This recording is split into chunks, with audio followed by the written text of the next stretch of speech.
জানাজা, বিশাল জানাজা, লক্ষ লক্ষ মানুষ, কিন্তু জাতীয় মসজিদের মহামান্য ইমাম জানাজা পড়ালেন, কিন্তু বললেন যে সানা পড়বেন,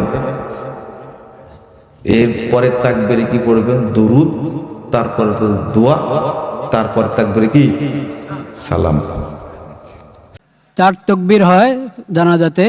প্রথম তাকবীর আমরা হাত উঠাবো, প্রথম তাকবীরের পর সানা, দ্বিতীয় তাকবীর এরপর দুরূদ শরীফ, তৃতীয় তাকবীরের পর দোয়া, চতুর্থ তাকবীরের পর সালাম।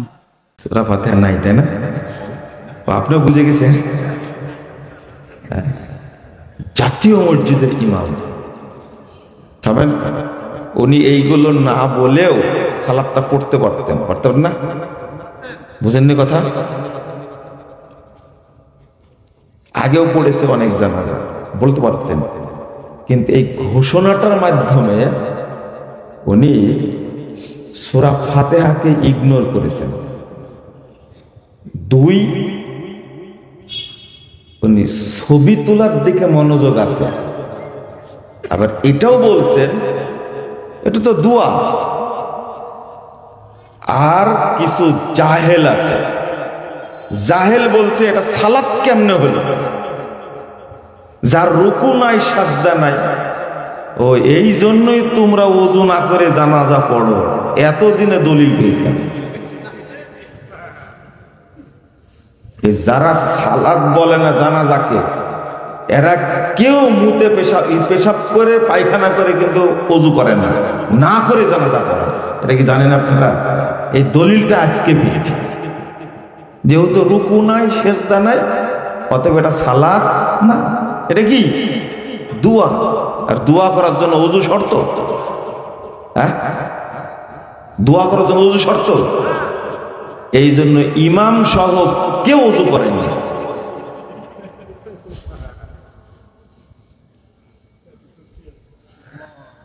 তাই না?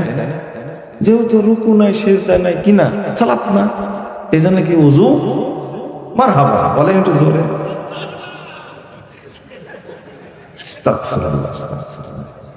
কেমন জাহেলের জাহেল আপনি চিন্তা করেন। আচ্ছা, এই শোনেন, কথা কম বলেন, বুঝে নাকি? খুব তোলপাড় কিন্তু গোটা দেশ আজকে, সেই নাকি তোলপাড়। আমাকে কয়েকজন ফোন দিয়ে মেসেজ দিয়ে বলছে, কি বললেন, গোটা দেশ তোলপাড়। আমি যা বলি সেটাতে তোলপাড় করে, এটা তো নতুন না, তাই না? এটা কি নতুন? ওনার খোঁচা মারার কি দরকার ছিল? প্রথম তাকবীরে কি? সানা।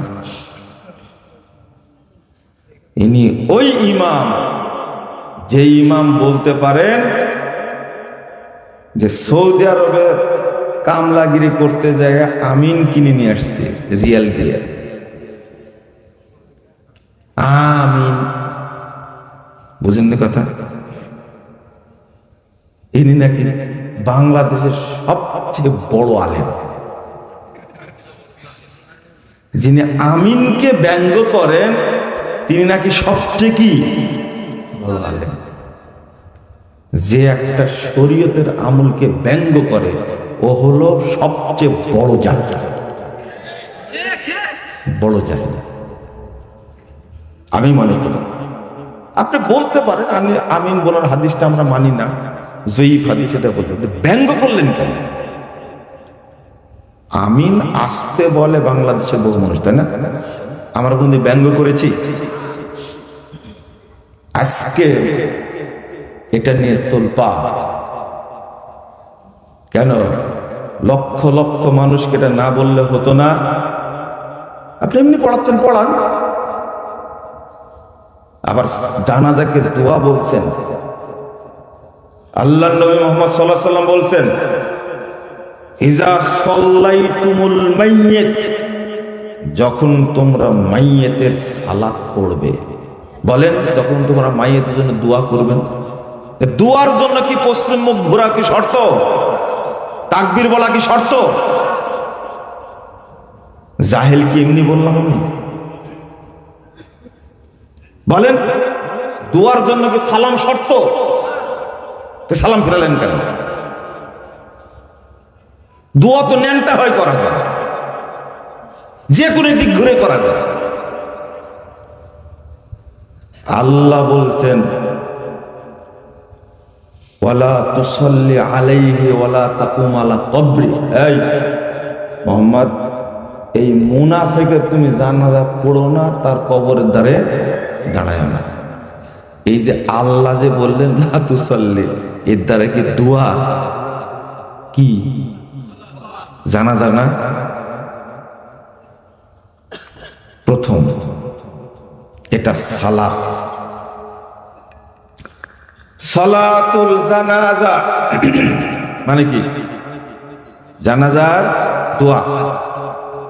জানাজার কি দোয়া না জানাজার সালাত?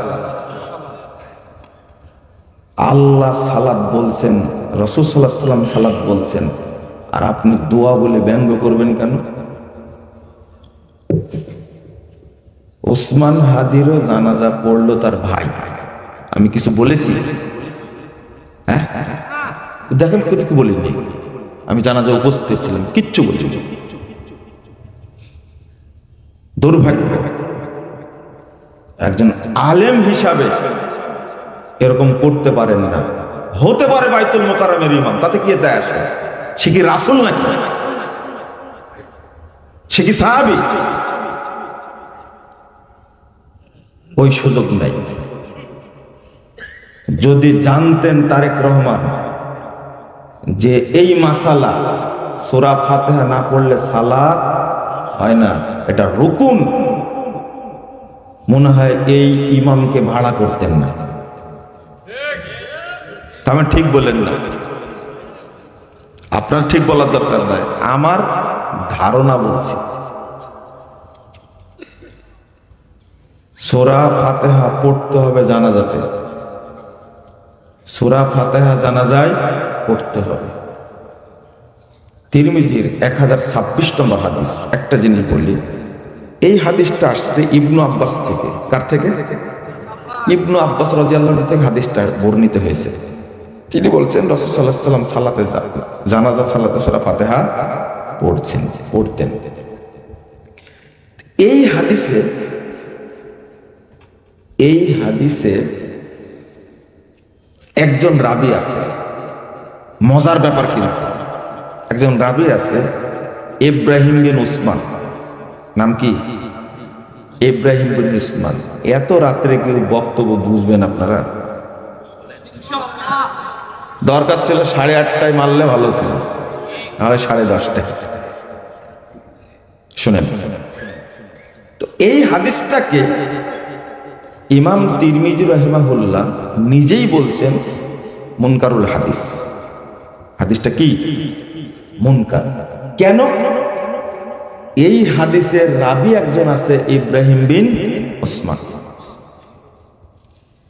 এর নাম হলো আবু সাইবা। এই রাবী থাকার কারণে হাদিসটাকে মাযহাবিরা কি দিয়ে দিছে? বাদ দিয়ে দিছে। খেয়াল করেন, এই রাবী থাকার কারণে এই রাবী ত্রুটিপূর্ণ, কিন্তু হাদিসটা সহিহ কেন? ইবনু আব্বাস থেকে হাদিস বর্ণিত হয়েছে সহিহ বুখারীর মধ্যে 1335 নম্বর হাদিস। এই হাদিসে ইবনু আব্বাস, ওই হাদিসটাও ইবনু আব্বাস থেকে, আর এই হাদিসটা ইবনু আব্বাস রাদিয়াল্লাহু আনহু যখন প্রশ্ন করলেন, আপনি তো সূরা ফাতিহা জোরে পড়লেন, তখন বলছেন লি তা'লামু আন্নাহা সুন্নাহ। সূরা ফাতিহা আমি জোরে পড়লাম কেন জানো? তোমরা যেন জানতে পারো এটা পড়াটা কি সুন্নাহ। এটা সহিহ বুখারীর হাদিস, এটা মাওকুফ সূত্রে আসছে। এই জন্য তিরমিজির মারফু সূত্রে হাদিসটাও কি সহিহ। মুহাদ্দিসগণ সহিহ বলেছেন, শেখ আলবানী সহিহ বলেছেন। আমি কিন্তু এটা বলতে চাই, মূল ব্যাপারটা কি জানেন? এই হাদিসে ইব্রাহিম বিন উসমান থাকার কারণে হাদিসটাকে বলছে কি মাযহাবিরা যঈফ, মুনকার।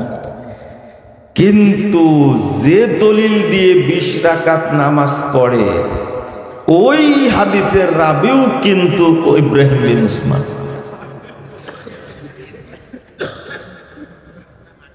যাতে মাতাল তাহলে ঠিক। এই হাদিসে ইব্রাহিম বিন উসমান থাকার কারণে সূরা ফাতিহা পড়া যাবে না, কারণ হাদিস যঈফ। আর এই রাবি থাকার কারণে 20 রাকাতের তারাবি ফরজ, তাই না? হাদিস বুঝতে হলে আহলে হাদিস মাদ্রাসায় ভর্তি হওয়া লাগবে, নাহলে পুরাই যেতে পারবেন না। গালি দেন কেন? আমি যে কথাটা বললাম আপনার 18 মরবাব তুলে নিয়ে আসেন, দেখে এটা খণ্ডন করতে পারেন কিনা। 20 রাকাতের হাদিসটা জাল হওয়ার কারণ হলো ইব্রাহিম বিন উসমান। কথা কি বুঝতে পারছেন? জাল হওয়ার কারণে ইব্রাহিম বিন উসমান। ওইটা ওখানে যায় মানে কি ফরজ নামাজ পড়ে না, রমজান মাসে তারাবি কি ছাড়ে না, মানে জাল হাদিস তো ওইটা ছাড়বে না। শোনেন, এইভাবে কখনো জয়ী হওয়া যায় না। এখন মিডিয়ার যুগ, কিসের যুগ? নেটে সবকিছু, গুগলে সার্চ দিলে সব বেরিয়ে আসবে, তাই না? আরে যদি খালি বলা হয় যে মুজাফফর বিন মুহসিন সম্পর্কে গুগল তুমি কিছু বলো তো, কি নাম দিছো ওটা জানো? চ্যাটজিপিটি। দেখবেন বলে যে এসে একটা কবিতা লিখে দাও, শুধু জানতে চাইবেন আমার 14 গোষ্ঠী আমি কোথায় কি করেছি সব বলে দেবে। এটা হলো আধুনিক যুগ, তাই না? অথচ তৈরি করেছে কে? মানুষ। আর আল্লাহ যেগুলো জমা রাখছে আমার সম্পর্কে, আপনার সম্পর্কে, ওইগুলোর কি হবে বলেন তো দেখি, কি হবে? 2, সূরা ফাতিহা না পড়লেও সালাত হবে, কেউ কেউ বলছেন, কিন্তু এটা সূরা ফাতিহা না পড়লে যে সালাত হয় না, এটা রুকুন। এইটা বলেছেন রুকুন। রুকুন মানে কি জানেন? যেটা না হলে ওটা কি হয়ে যায়?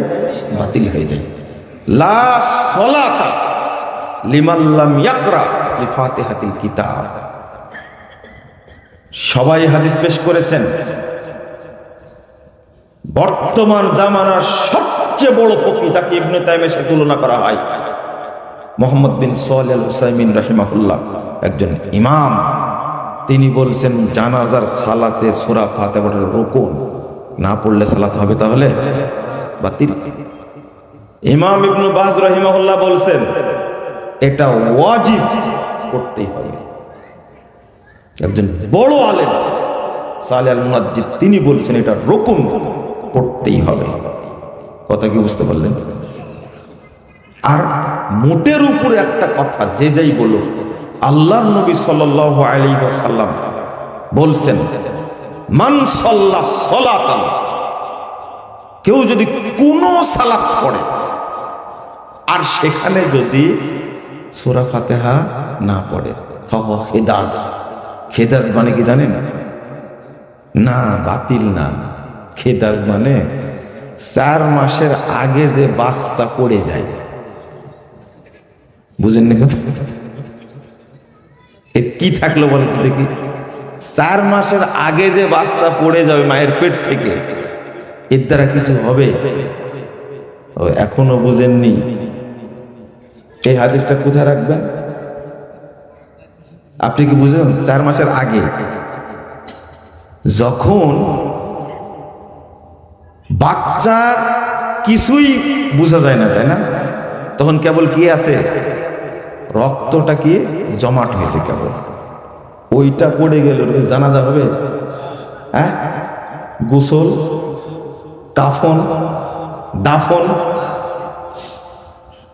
এই হাদিসটা সহিহ মুসলিমের হাদিস। কোন সালাত যদি কেউ পড়ে সূরা ফাতিহা যদি না পড়ে, তাহলে কি হবে না? হবে না। আর খেদাস বলে হয়েছে যেটা কি বুঝছেন তো? খেদাস কি এবার বুঝছেন তো? 4 মাস হয়ে গেছে না হয়নি? এই নেই। আর একটা শোনেন, যেটা পড়ার কথা কোরআন হাদিস দ্বারা প্রমাণ নাই সেটাই পড়বে, তাই না? কি বললে? সানা। প্রথম তাকবীরে কি সানা? দলিল নাই, কোনো দলিল নেই, আল্লাহর নবী থেকে কোনো দলিল সানা পড়ার নাই। তো কেন দলিল নিলেন? অন্য অন্য সালাতে যে পড়া হয়, ও অন্য অন্য সালাতে সূরা ফাতিহা নাই। বুঝছেন কথা? অন্য অন্য সালাত থেকে কিয়াস করে সানা মারছে, আর অন্য অন্য সালাতে সূরা ফাতিহা কি নাই, তাই না? কিয়াস করা যায় না। সূরা ফাতিহা পড়েই সালাত আদায় করতে হবে, না হলে সব সালাত বাতিল হবে। হেদাজ মানে কি? মান সাল্লা সালাতা, কোন সালাত যদি কেউ আদায় করে, কোন সালাত। ইমাম বুখারী রাহিমাহুল্লাহ বাব বাঁধছেন উযুবুল কিরা, সূরা ফাতিহা পড়াটা ওয়াজিব, ফরজ, ফিস সালাওয়াতি কুল্লিহা, যত সালাত আছে সব সালাতে সূরা ফাতিহা পড়া ফরজ। এই হাদিসটা লা সালাতা লিমান লাম ইয়াকরা বিফাতিহাতিল কিতাব, এই হাদিসটা নিয়ে আসার আগে 756 নম্বর হাদিস সহিহ বুখারী, এই হাদিসটা নিয়ে আসার আগে ইমাম বুখারী বাব বেঁধেছেন প্রত্যেক সালাতে সূরা ফাতিহা পড়া কি ফরজ। ফিস সালাওয়াতি কুল্লিহা, সব সালাতে, ফিল হাদারে ওয়াস সাফারে, মুকিম হোক আর মুসাফির হোক, আলাল ইমামে ওয়াল মামুম, ইমাম হোক আর মুক্তাদি হোক, ফিমা ইউযহার ওয়া মা ইউখাফ, জোরে সালাত হোক আর আস্তে সালাত হোক। কিছু বাদ গেছে, বুঝেন মনে, তাই না? কিছু বাদ গেছে। এই হাদিসের ব্যাখ্যা তোমার কাছ থেকে নিতে হবে না আমাকে। আমি কি সেই ফকির? না, আমি কিন্তু ভিআইপি ফকির।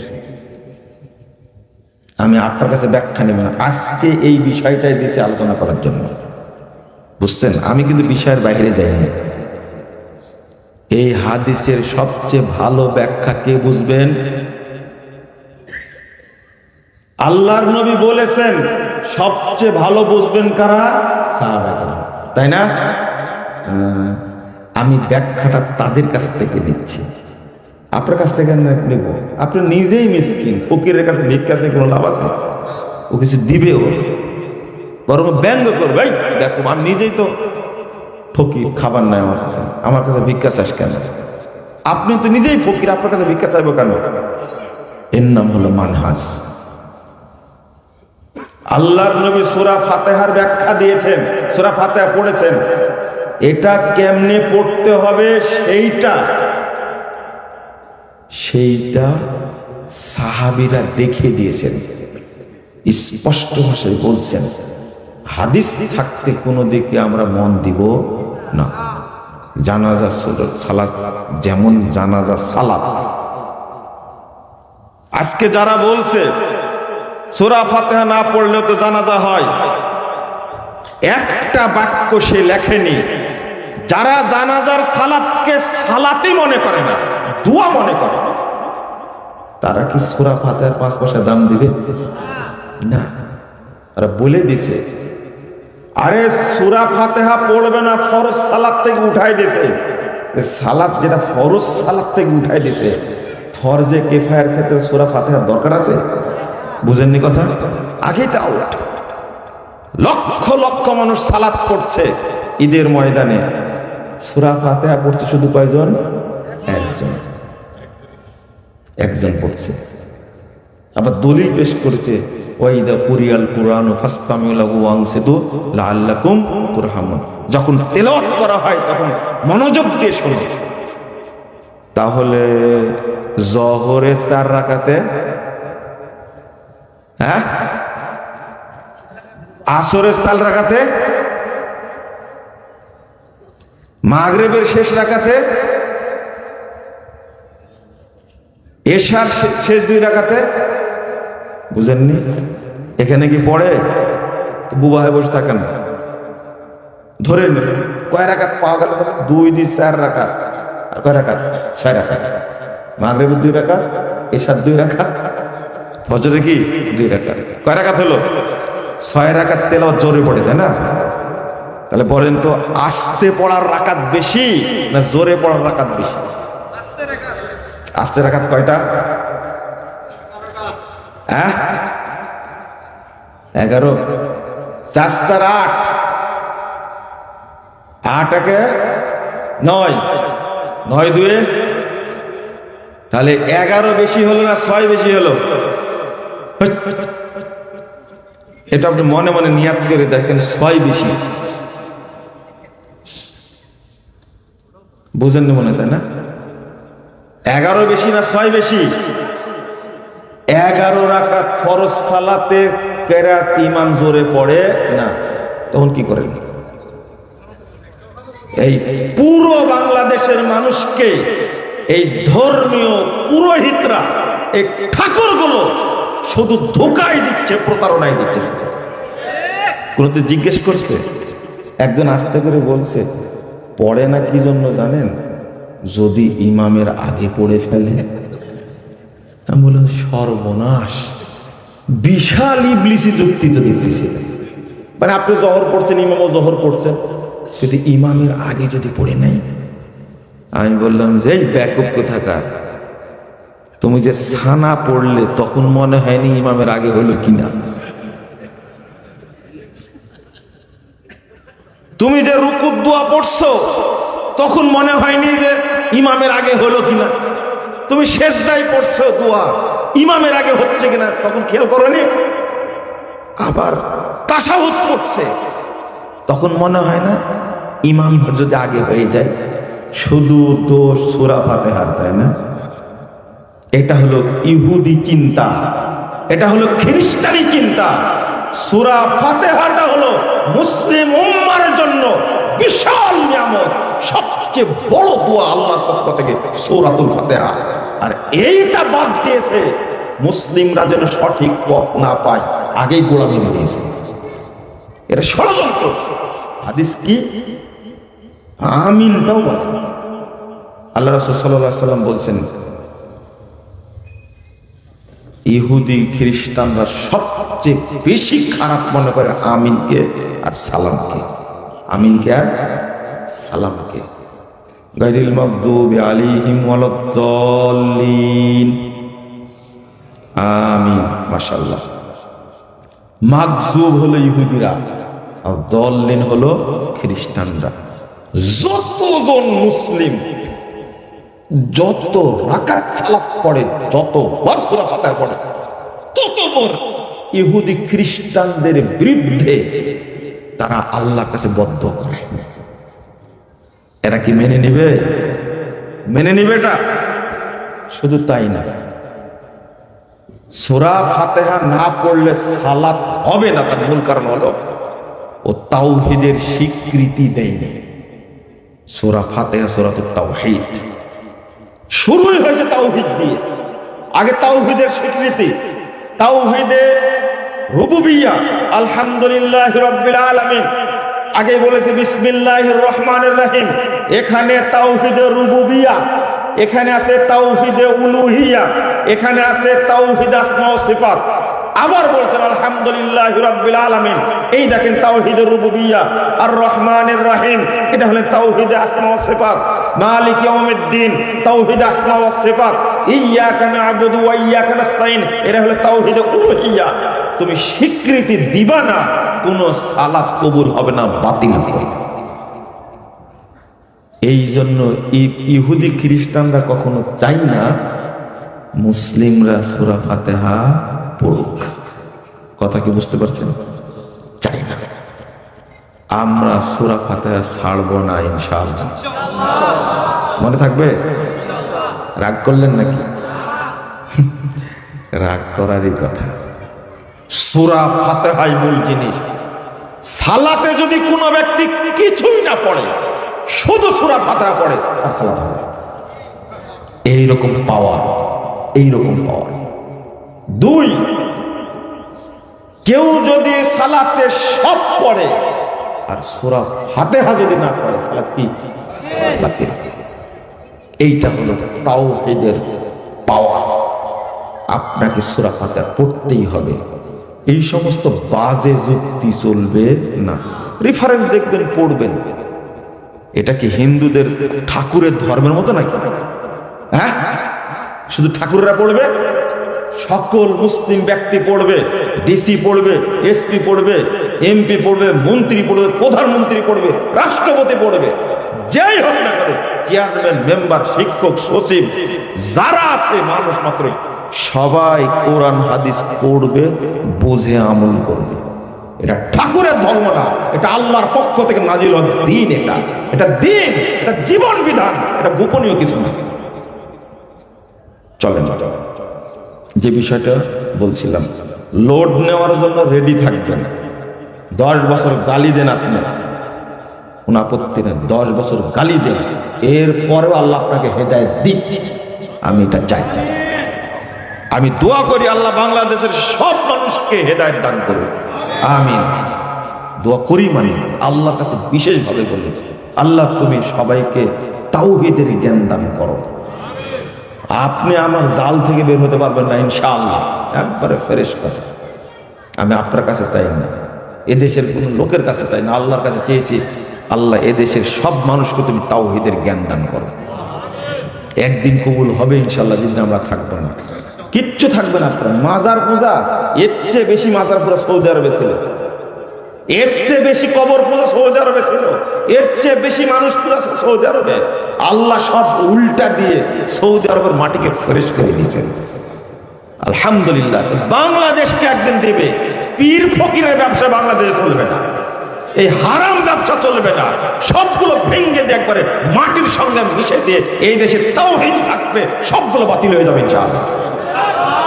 কথা পরিষ্কার। আল্লাহ বলছেন, ফাইন আমানু বিমিসলি মা আমানতুম বিহি, 137 নম্বর আয়াত সূরা বাকারা। এই আয়াতটা বুঝলেই আপনাদের মাথা ক্লিয়ার হবে ইনশাআল্লাহ, মনে থাকবে। এই আয়াতটা বুঝলেই হবে শুধু। এই বিশেষ করে তরুণ ভাইরা যারা আছেন, ছাত্ররা যারা আছেন, তারা মাথায় ঢোকা নেন এটা। আল্লাহ বলছেন, ফাইন আমানু বিমিসলি মা আমানতুম বিহি। আল্লাহ সাহাবীদেরকে লক্ষ্য করে বলছেন, রাসূলকে লক্ষ্য করে বলছেন, তোমরা যেভাবে ঈমান এনেছো, তোমরা যেভাবে শরীয়ত বুঝেছো, শরীয়ত যেভাবে মেনে চলছো, অন্যরাও যদি এইভাবে মেনে চলে, ফাকাদ ইহতাদাও, তাহলে তারাও হেদায়েত পাবে। জটিল কথা কিন্তু। তাহলে শরীয়ত বুঝতে হবে আপনার মতো না, কার মতো? সাহাবীদের মতো। পরিষ্কার। এরপর আল্লাহ বলেছেন, ওয়াইন তাওয়াল্লাউ, যদি তারা এই শর্তকে প্রত্যাখ্যান করে, মুখ ফিরিয়ে নেয়, ফাইন্নামা হুম ফি শিকাক, তাহলে তারা গুমরাহির মধ্যেই থাকবে, তারা বিভক্তির মধ্যেই থাকবে, হেদায়েত পাবে না। আপনি যত বড়ই মুসলিম দাবি করেন না কেন, কঠিন কথা যেটা, যতদিন আপনি সাহাবীদের বুঝ, সাহাবীদের পদ্ধতি মেনে না নিবেন, ততদিন আপনি হেদায়েতের কাছেই যেতে পারবেন না।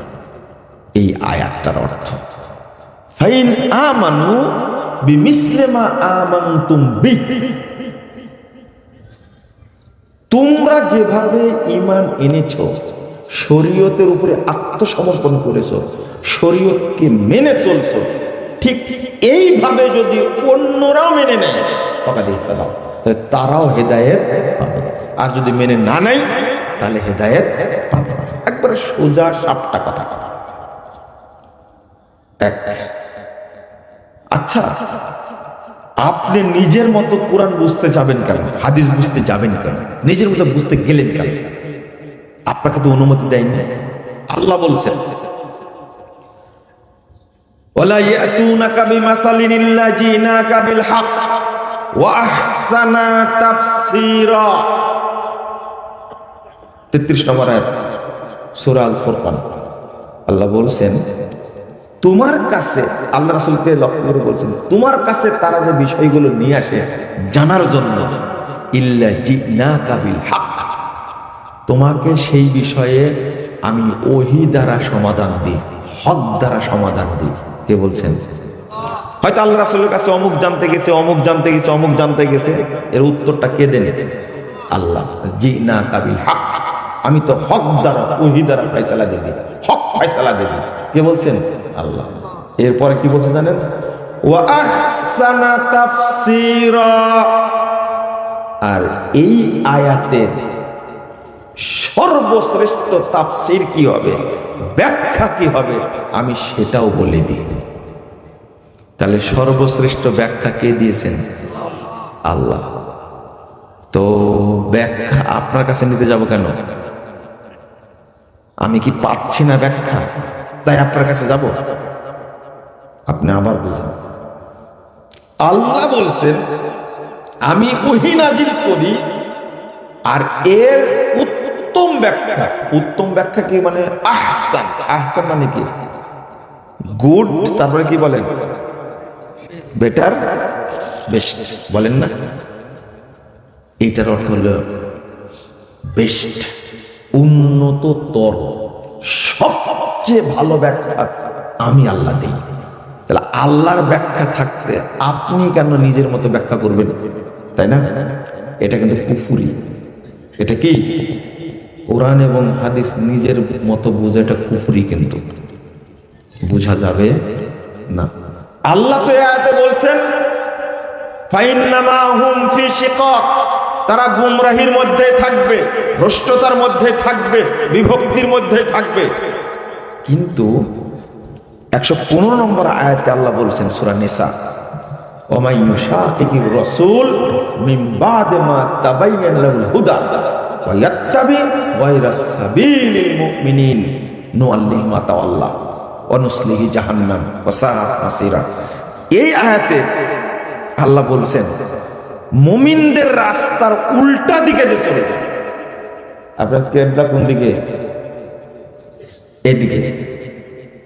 তো আল্লাহ বলছেন গায়রা সাবিলিল মুমিনিন, যে সাহাবীদের রাস্তার উল্টা চলবে, সাহাবীদের বুঝের উল্টা বুঝবে। বুঝতে পারছেন? সাহাবীদের বুঝের উল্টা বুঝবে, সাহাবীদের রাস্তার উল্টা চলবে। নুআল্লিহি মা তাআল্লা, ও যেদিকে যেতে চাই আমি তাকে ঢেল দিব। এরপরে কি করব? ওয়া নুসলিহি জাহান্নাম, আমি তাকে জাহান্নামে নিক্ষেপ করব। হইল হইল ওয়া নুসলিহি জাহান্নাম, আমি জাহান্নামে আছাড় দেব। আল্লাহ বলছেন আমরা জাহান্নামে তাকে আছাড় দেব। আপনি কৌশল করে ইনিয়ে বিনিয়ে ব্যাখ্যা দিয়ে অন্যদিকে চলে যাবেন, সুযোগ নাই। বক্তা বলছে কবরে 3টা প্রশ্ন, 3টাই হলো রাজনৈতিক প্রশ্ন। কিভাবে রাম ছাগল পয়দা হয় দেখছেন? মার রব্বুকা মানে তুমি কোন আইন মেনে চলো, ওমা দীনুকা তুমি কোন দল করো, ওমান নাবিয়ুকা তোমার নেতা কে ছিল।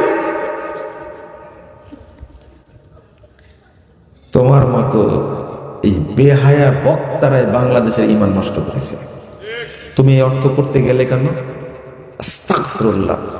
যে 3টা প্রশ্ন সবচেয়ে গুরুত্বপূর্ণ প্রশ্ন, এই 3টা প্রশ্নের তাওহীদের প্রশ্ন, যেটা উত্তর দিতে পারলে পরবর্তী সমস্ত স্টেশনগুলো কি হয়ে যাবে?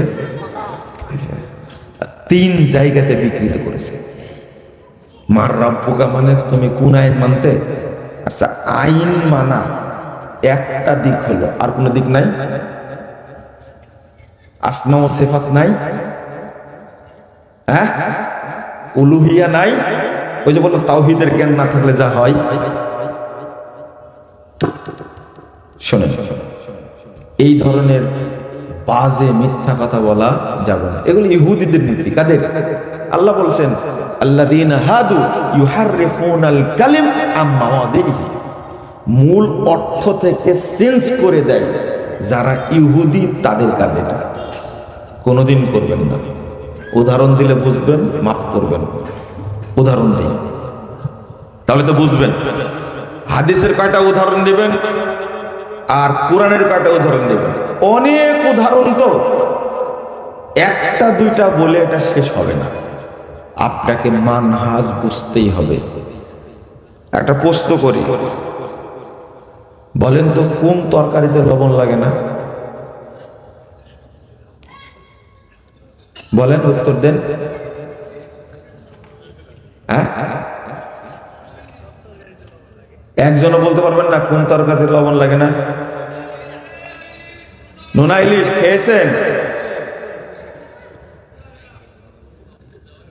কই আপনি একটু দেখা করেন, আসেন, তাড়াতাড়ি আসেন। নোনা ইলিশ খাইছেন লবণ ছাড়াই, এ লোকেরই তো দরকার।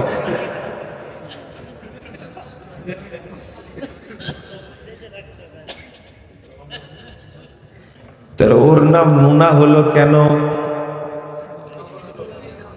আচ্ছা শোনেন, আপনি একজন প্রশ্নক উত্তর দিল যে দুধে লবণ লাগে। আমি বললাম যে যদি গাইবান্ধার মানুষ দুধ খেয়ে তরকারি মনে করে আমার আপত্তি নাই। দুধ কি হয়ে গেছে? হ্যাঁ, এক ইনসান কি বলে, এক খোদা ইনসান বান গিয়া।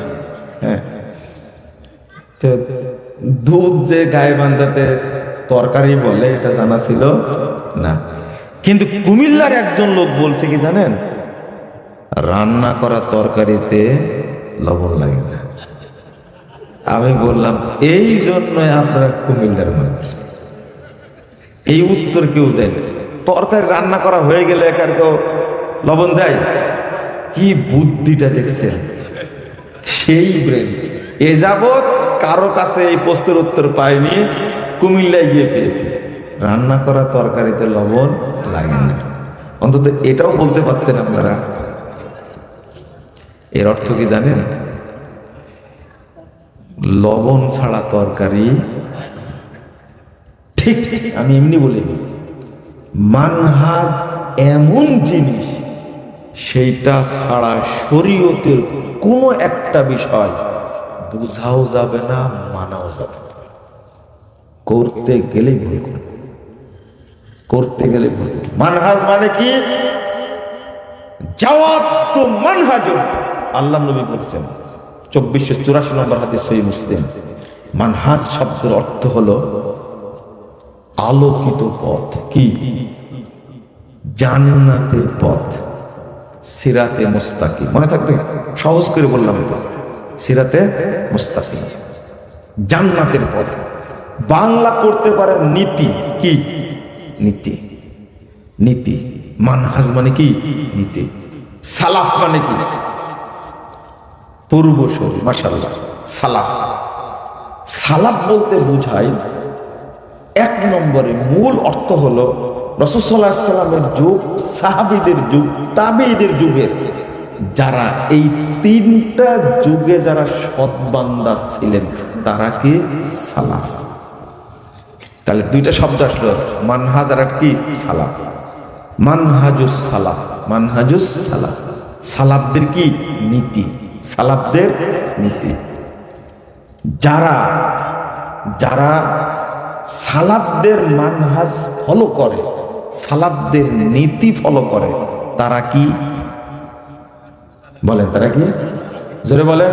সালাফি। তারা কি? সালাফি। আমরা কি বলেন? আলহামদুলিল্লাহ। এইটা এমন একটা শব্দ আমাকে বিষয় দিয়েছেন মানহাজুস সালাফ, তাই না? এমন একটা শব্দ আহলুল হাদিস, এমন একটা শব্দ পৃথিবীর অন্য অন্য লোকেরা এটা লোড নিতে পারে না।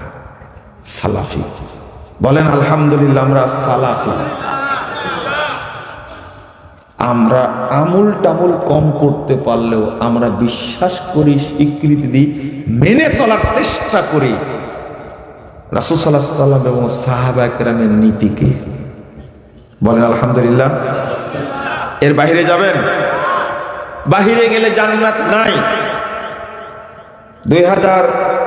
2641 নম্বর হাদিস তিরমিজির মধ্যে এসেছে, রাসূল সাল্লাল্লাহু আলাইহি ওয়াসাল্লাম বলছেন, বনী ইসরাইলরা বিভক্ত হয়েছিল 72 দলে।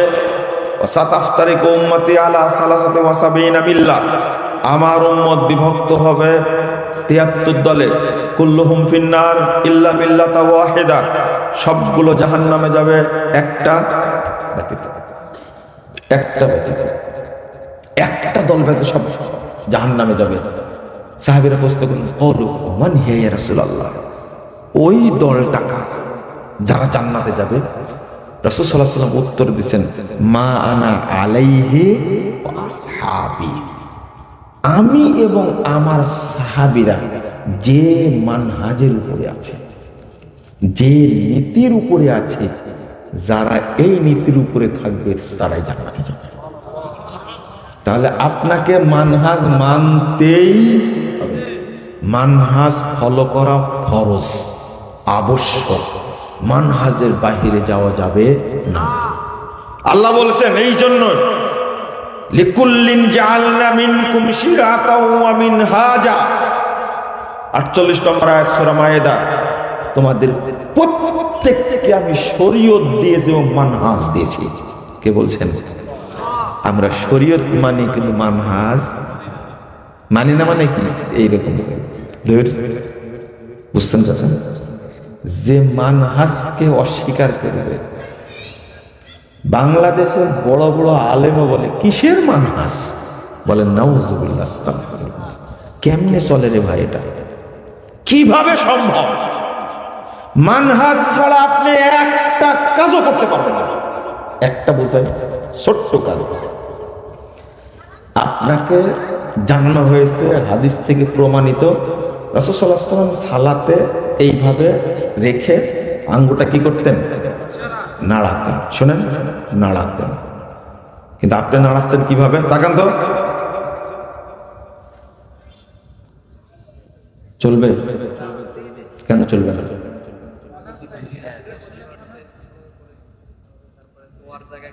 শোনেন শোনেন শোনেন শোনেন, আবার আরেকজন করছে কি,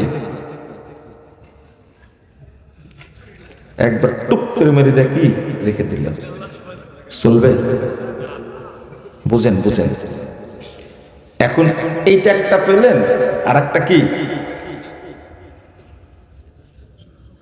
দেখতে পাচ্ছেন? একবার লম্বা করে তুলে রাখে, এটা একটা পেলেন। আর আমি শুরুতে দেখালাম, তাহলে কয়টা পাওয়া গেল? এবার কয়টা হলো? কোনটা জায়েজ? থামেন, এটা তো বুঝছেন তাই না? আমি এই উদাহরণটা দিই আল্লাহ সম্পর্কে কতটা ধারণা আছে আর কোনটা সঠিক। এই যে আপনি বললেন এটাও চলবে না তাই না, টুপ করে নেমে রেখে দে, ইল্লাল্লাহ মেরে রেখে দিল, এর কোনো জাল হাদিসও না। দুই, এই যে টান করে রেখে দিয়েছে, হাদিস আছে জয়ীফ, কি চলবে না। আর একটা ও আইনলে আসছে, চলবে। আল্লাহ রাসূল কি করতেন? কানা ইউশিরু, তিনি কি করতেন? ইশারা করতেন। আপনি কিভাবে ইশারা করেন? কান চুলকাতে না? এত বুদ্ধি আপনাদের মধ্যে। আমি ইমাম আহমদ বিন হাম্বল রাহিমাহুল্লাহ, তিনি একটা হাদিস নিয়ে আসছেন মারাত্মক। আমি বললাম যে কিভাবে নাড়াতে হবে, তাই না? নাড়াতে হবে হালকা ভাবে, ঠিক আছে? এটা হলো মানহাজ, অন্যগুলো চলবে না। চলবে না তার দলিল কি, তাই না? চলবে এটা তার দলিল কি? আপনার মতো বুঝলে হবে না, বুঝতে হবে কাদের মতো? সাহাবীদের মতো, বুঝতে হবে তাবেঈদের মতো, বুঝতে হবে তাবে তাবেদের মতো। বুঝাতে পারলাম? এর নাম মানহাজ। সর্বক্ষেত্রে সর্বক্ষেত্রে আল্লাহু আকবার। মানহাজ যে কি গুরুত্বপূর্ণ জিনিস যদি না বুঝেন আপনি নিজের মতো একটা বুঝলেন করে ফেললেন। যেমন লা তাকরাবুস সালাহ ওয়া আনতুম সুকারা, পীর সাহেব আয়াত পড়ে বলছেন বাবারা আমার মুরিদ যেহেতু হয়েছে নামাজ পড়া লাগবে না। পানির তলে মোম জ্বালাইছে বাবাই দেখো না, আমার বাবার মুরিদ হলে নামাজ লাগে না। বলবেন যে জুতা রেডি আছে। কত বড় হারাম করে চিন্তা করেন।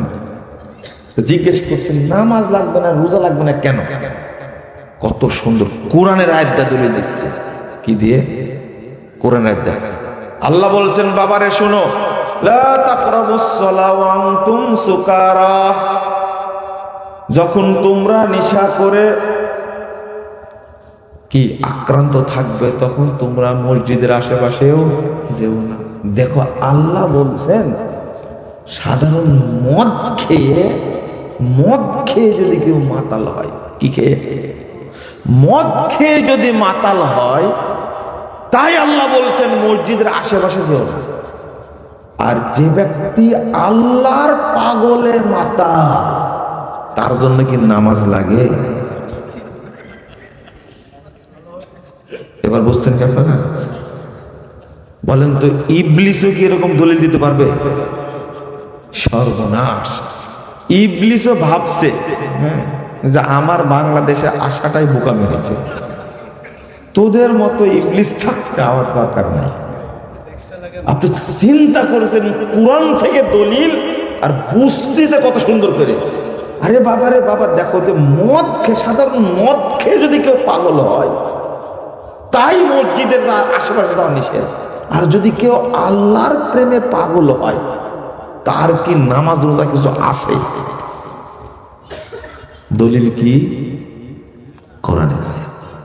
নাউযুবিল্লাহ, আস্তাগফিরুল্লাহ, আস্তাগফিরুল্লাহ। এই আয়াত দিয়ে কি সাহাবীরা এটাই বুঝেছেন?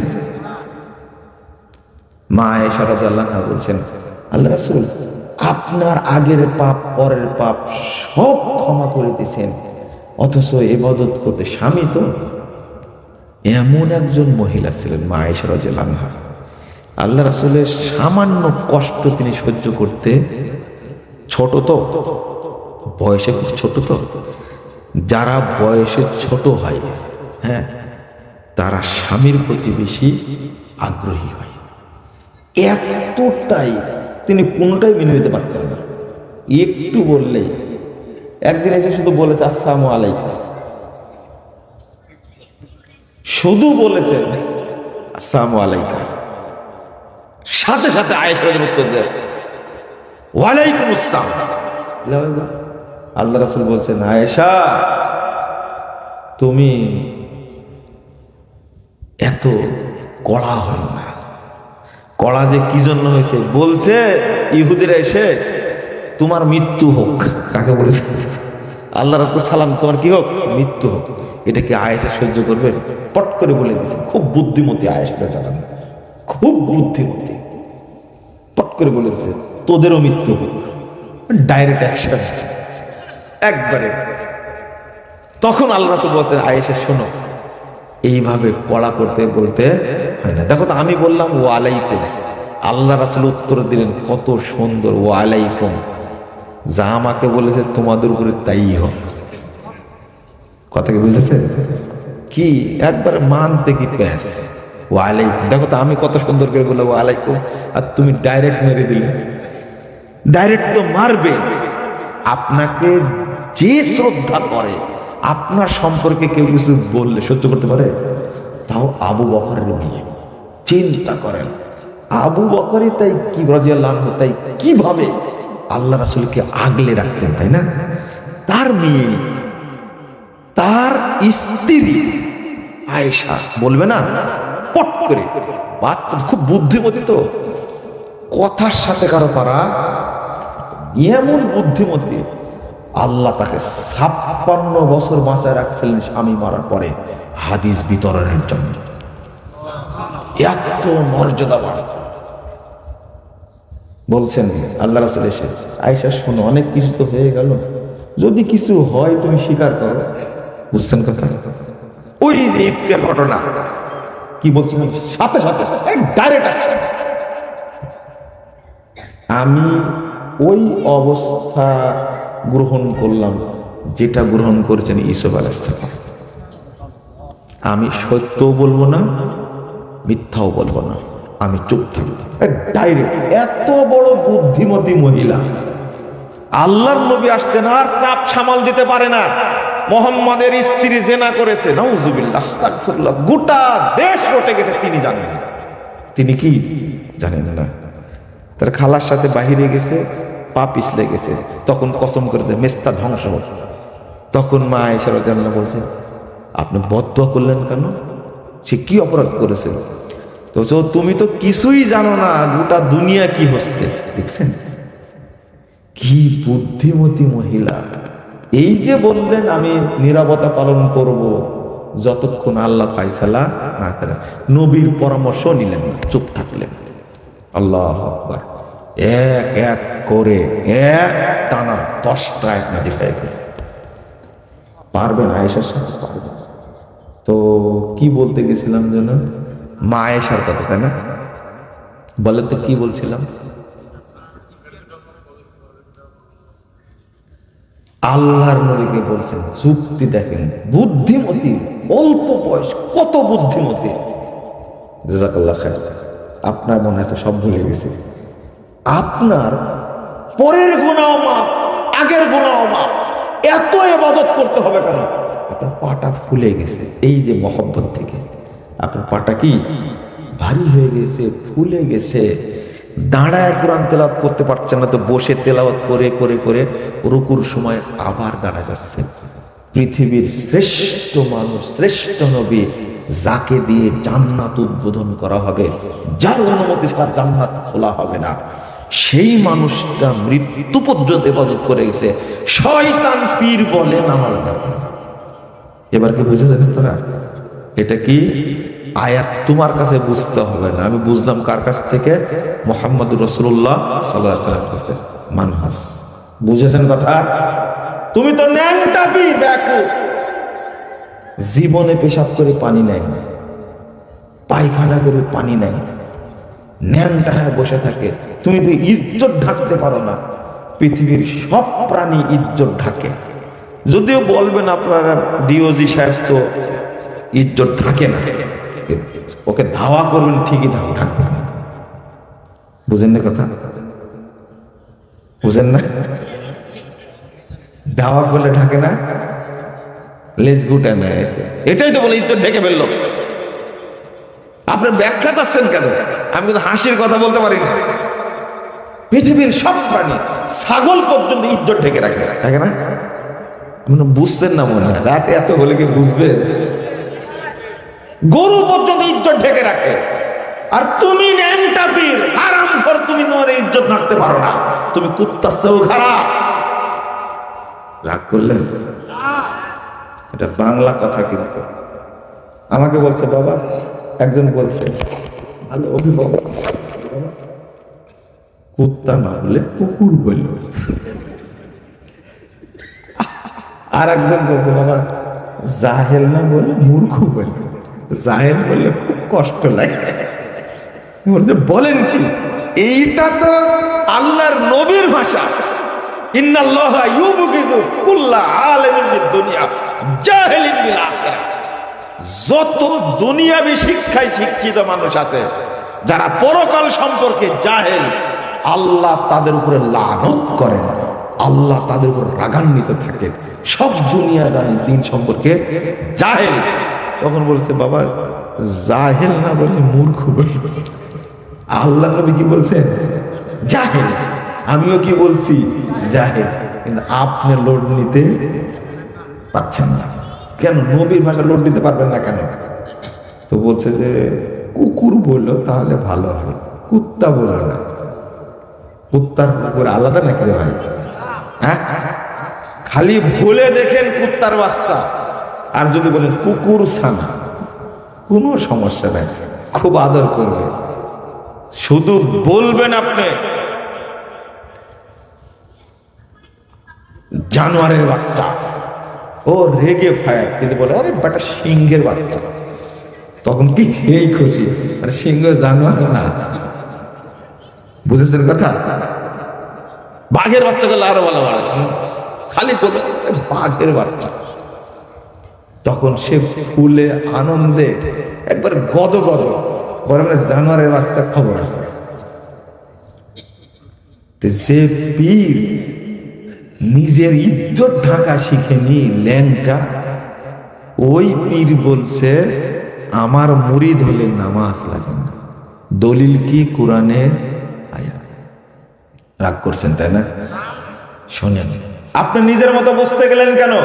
ইয়া আইয়ুহাল্লাযীনা আমানুত্তাকুল্লাহ ওয়াবতাগু ইলাইহিল ওয়াসিলা, 35 নম্বর আয়াত সূরা মাইদা। হে ঈমানদারগণ, আল্লাহকে ভয় করো আর তোমরা ওসিলা তালাশ করো।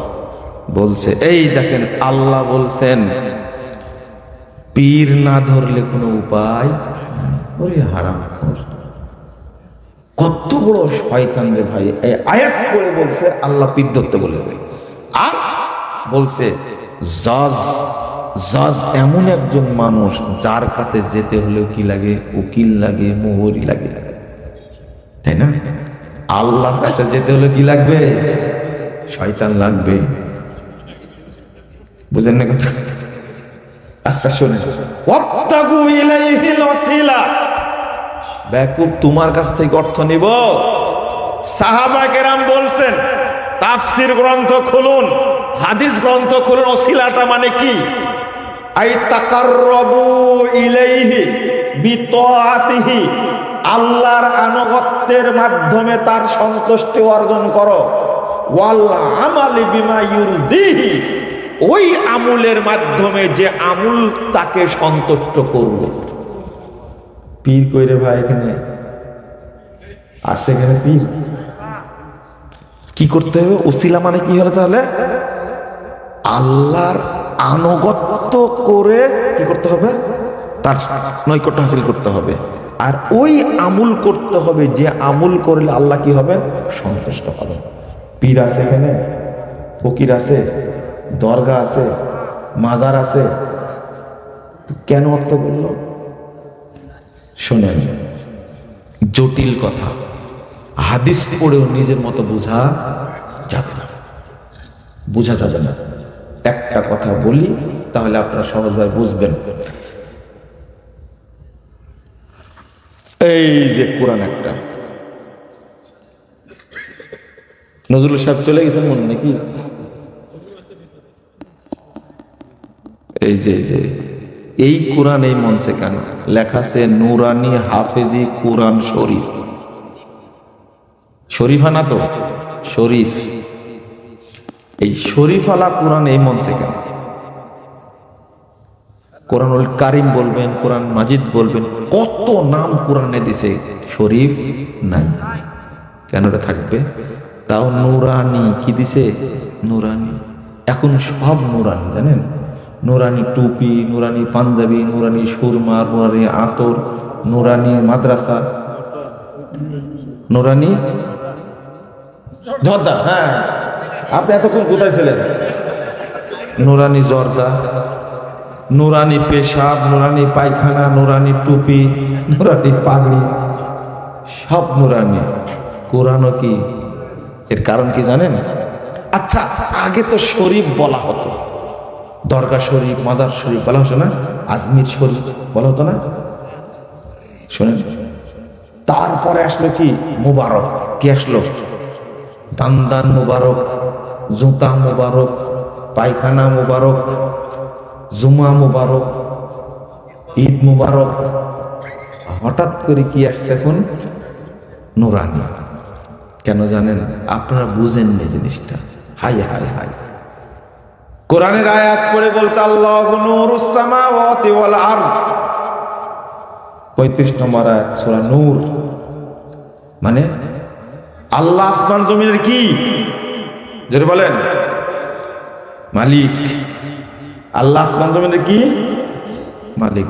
সবাই অন্তর থেকে বলেন নাউজুবিল্লাহ। বললেন না কেন?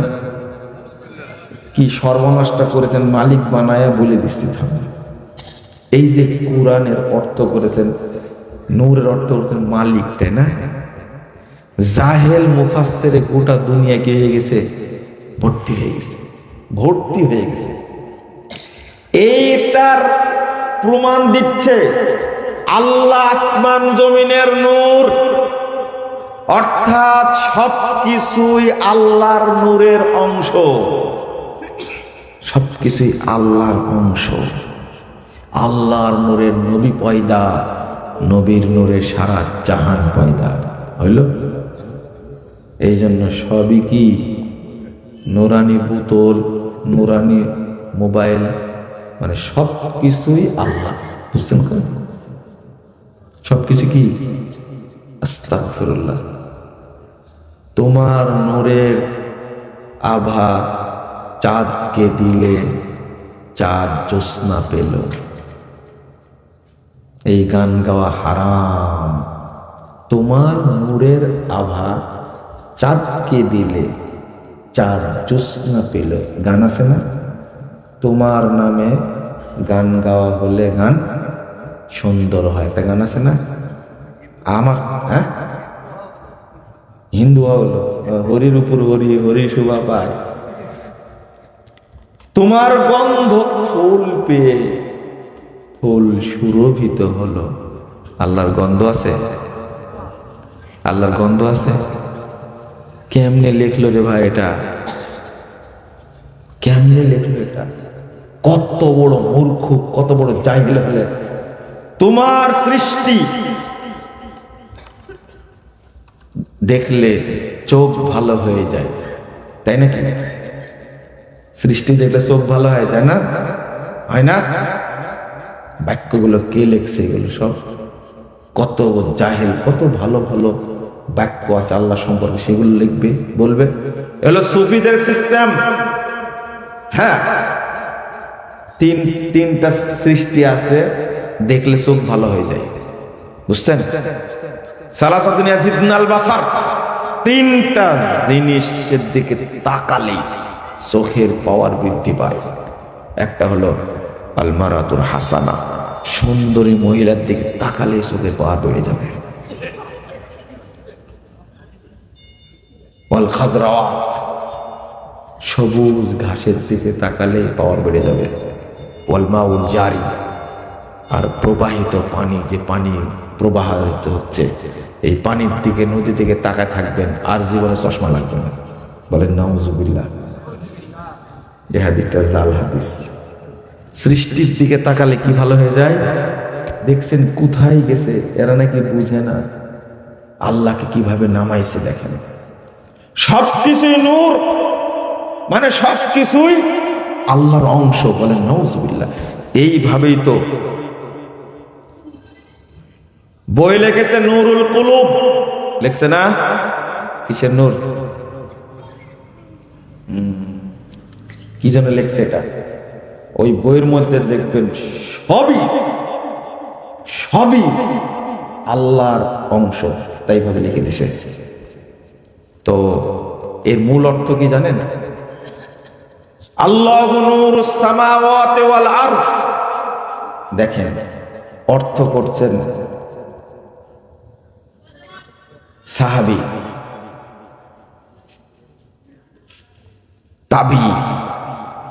তাবে এরা অর্থ করছে কত সুন্দর করে। নূরুস সামাওয়াতি ওয়াল আরদ এর অর্থ হলো মুজাইয়িনুস সামাওয়াত বিশ-শামসি ওয়াল কমার ওয়ান নুজুম। আল্লাহ রাব্বুল আলামিন আসমান সমূহকে সূর্য, চন্দ্র, তারকা দিয়ে সুন্দর করেছেন। ওয়া মুজাইয়িনুল আরদ বিল আম্বিয়া ওয়াল উলামা ওয়াল মুমিনিন। আল্লাহ জমিনকে সুন্দর করেছেন নবীদের দ্বারা, আলেমদের দ্বারা, মুমিনদের দ্বারা। পাইছেন অর্থ? বলেন তো দেখি, এই অর্থ থাকলে আপনি অর্থ করলেন কি? সবকিছুই আল্লাহর, আসমান জমিনে সবকিছুই আল্লাহর কি? নূর, মালিক। অথচ এর অর্থ হবে মুনাব্বের, আল্লাহ আসমানের সৌন্দর্য বর্ধন করেছেন, আল্লাহ জমিনের সৌন্দর্য বর্ধন করেছেন।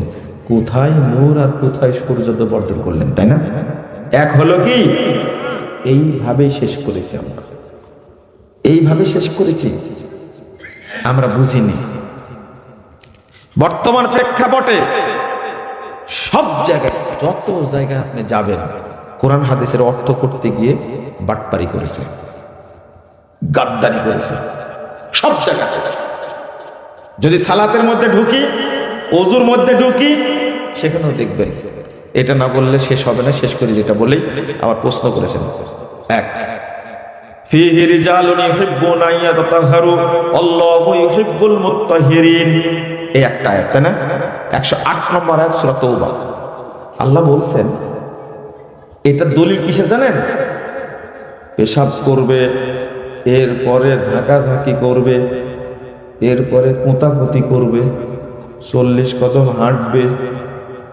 গত দিনে ডক্টর মুস্তাফিজুদ্দিন সাহেবের কাছে শুনলাম, এই জিনিসটা কোনোদিন শুনিনি। একজন প্রফেসর বিশ্ববিদ্যালয়ে সন্ধ্যার পরে অর্থাৎ এশার পরে দেখছে এলো কুলুপ ধরে হাঁটছে। তখন বলছে যে আপনি এই সময় কুলুপ ধরে হাঁটছেন কেন? তো বলছে যে সারাদিন ধরা হয়নি তো, কাজ আদায় করছি। কি আদায়? নাউযুবিল্লাহ, আস্তাগফিরুল্লাহ। দেখেন কোরআনের আয়াতের পাওয়ার কেমন, কোরআনের আয়াতের কি পাওয়ার কেমন। কারণ আল্লাহ বলছেন এই পবিত্রতা হাসিল করলে কে ভালোবাসে? আল্লাহ ভালোবাসে। এই জন্য পবিত্রতা হাসিল করতে কি করছে? পেশাব করেছে, টিস্যু নিছে, একটু কোতাকুতি করেছে, কাশাকাশি করেছে, কুলুপ ধরে হাঁটছে 50 কদম না কয় কদম, 40 কদম হাঁটার পরে তারপরে পানি নিচ্ছে। শোনেন দলিল কি? কোরআনের আয়াত এটা, ফীহি রিজালুন ইউহিব্বুনা আন ইয়াতাতাহহারু আল্লাহু ইউহিব্বুল মুত্তাহহিরিন। এই এলাকায় কিছু লোক আছে, তারা পবিত্রতা হাসিল করে, আল্লাহ তাদেরকে ভালোবাসেন। এটা দলিল। ঢেল নিতে হবে, টিস্যু নিতে হবে, তেনা নিতে হবে, এরপরে কি পানি। কিন্তু মজার ব্যাপার আছে, যখন টয়লেট থেকে বের হয় তখন কিন্তু হাঁটে না। এটা জানেন আপনারা? ছিদ্র কিন্তু বের হবেই। টয়লেট থেকে বের হলে হাঁটে না, হাঁটে কেন? জামালপুরে একজন মুরব্বী বলছে যে, বসে আছে আমার ডান সাইডে, তো বলছে যে ওরা পায়খানা করার সময় পেশাব করে না। মুরব্বী নরমালি বলছে, কি বললেন? তো বলছে না, ওরা পেশাব করে না, শুধু পায়খানা করে। আমি বললাম যে এটা কোনোদিন হয়? আমাকে উল্টা বলছে, খুব নর্মাল, খুব ঠান্ডা কথায় বলছে। ওদেরকে জিজ্ঞেস করবে। আমি বলছি যে পুরাতন মানুষ, মুরব্বী মানুষ এইভাবে বলবে ভাবতে পারে না। আমি তো ভক্ত, ওদের হাসতে হাসতে পারছি না। এই এলেমটা তার কাছে কত পেয়েছে। বলছে যে ওরা যখন পায়খানা করে না, আল্লাহ মাফ করুন, এই জন্য তো হাসির কথা আমি বলতে পারি না, আল্লাহ মাফ করুন। আচ্ছা হলো, কিন্তু আপনি এই আয়াত থেকে এই দলিল নেন কেন?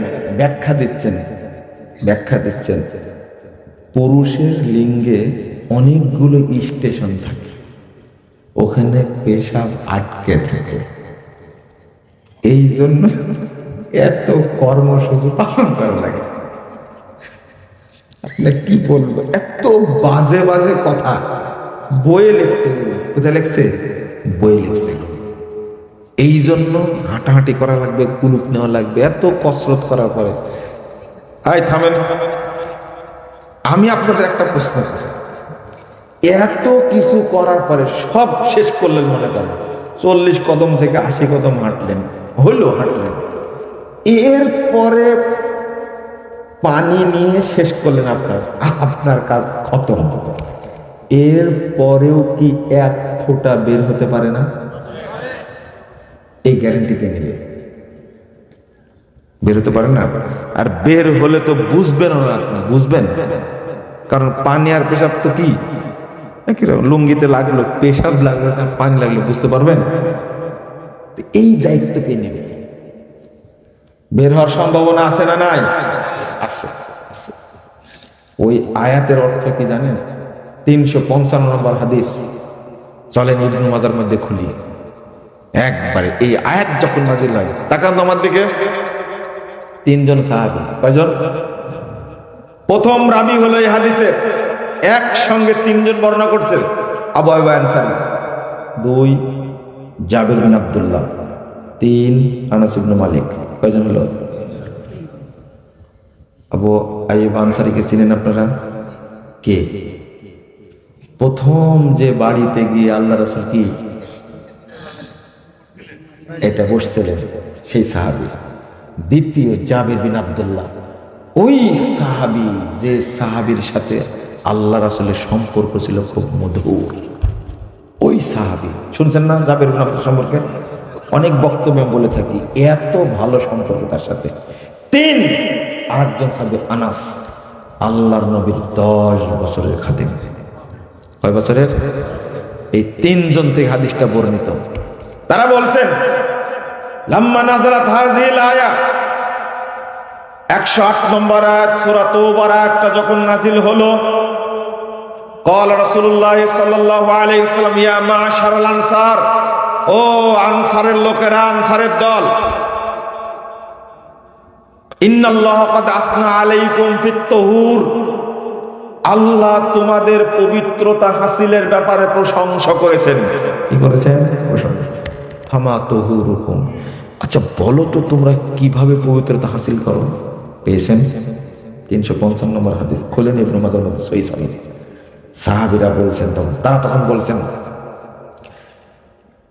নাগতাসিলু মিনাল জানাবা, আল্লাহ রাসূল শুনেন, আমরা অপবিত্র হলে গোসল করি, ওয়া নাতাওয়াজ্জাউ লিস-সালাহ, সালাতের জন্য ওযু করি, ওয়া নাস্তানজি বিল মা, পানি দ্বারা ইস্তেনজা করি। শুনেছেন কি বললেন? আমরা অপবিত্র হলে গোসল করি, ওয়া নাতাওয়াজ্জাউ লিস-সালাহ, সালাতের জন্য ওযু করি, ওয়া নাস্তানজি বিল মা, পানি দ্বারা ইস্তেনজা করি। শুনে আল্লাহ রাসূল বলছেন, ফাফাযাকা, ও এই জন্যই আল্লাহ তোমাদের প্রশংসা করেছেন। থামেন, শেষ হয়নি। ফা আলাইকুমুহু, তোমরা এইভাবেই পবিত্রতা হাসিল করবা। টিস্যু কই? তেনা কই? 40 কদম কই? প্যাঁচ কই? আসের মধ্যে এই হাদিস থাকতে আপনি কেন এগুলো করতে গেলেন বলেন তো দেখি?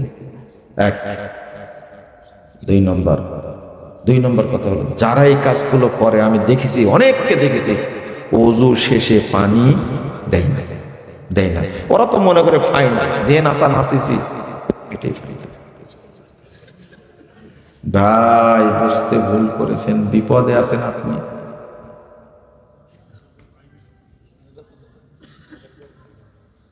রাসূল সাল্লাল্লাহু আলাইহি ওয়াসাল্লাম বলছেন নিজে, আতাহু জিবরিল ফাআল্লামাহুল ওযু ওয়াস-সালাহ, আমার কাছে জিবরিল আসলো একদিন, আমাকে ওযু শিক্ষা দিল, সালাত শিক্ষা দিল।